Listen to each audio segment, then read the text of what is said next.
Chiranjib call of humble love worlds poetry 3 May 2020 থেকে বৈদিক যুগ থেকে অধুনান্তিক সময়ের আবিশ্বের কবিদের কবিতা পাঠের আজ এই ভিডিওটিতে আমি পাঠ রেকর্ড করব আইজ্যাক কিনজাম্বির কবিতা। তিনি অ্যাঙ্গোলার কবি, আন্তর্জাতিক প্রেরণামূলক বক্তা, শিক্ষক, যাজক, community organiser, life coach, gospel গায়ক, গীতিকার, রেডিও টিভি ব্যক্তিত্ব।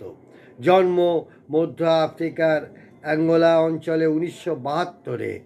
ড্রিম টাইম মোশন ইনস্টিটিউট নামে একটি প্রতিষ্ঠান গড়ে তুলেছেন। তার কবিতার অসাধারণ অনুবাদ করেছেন সাইফ ফাতেউর রহমান। আমি পড়ব আইজ্যাক কিনজাম্বির একটি কবিতা, আমি কবি নই। নামকরণটি পাঠকের মন আকর্ষণ করার পক্ষে যথেষ্ট। আমি কবি নই, আইজ্যাক কিনজাম্বি, বাংলায়নে সাইফ ফাতেউর রহমান। আমি কবি নই, কোনো গল্প বলছি না, আমি প্রদর্শন করছি না আমার কোনো অঙ্কিত ছবি।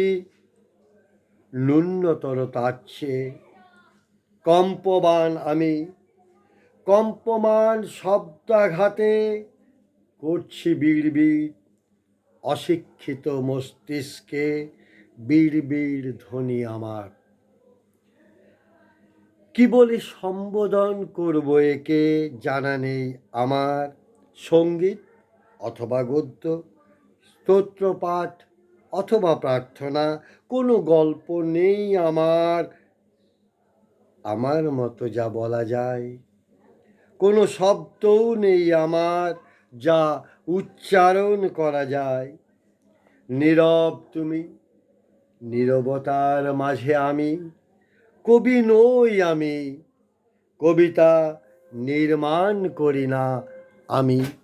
কবিকে আমার শ্রদ্ধা, শুভেচ্ছা ও ভালোবাসা। কবির জয় হোক।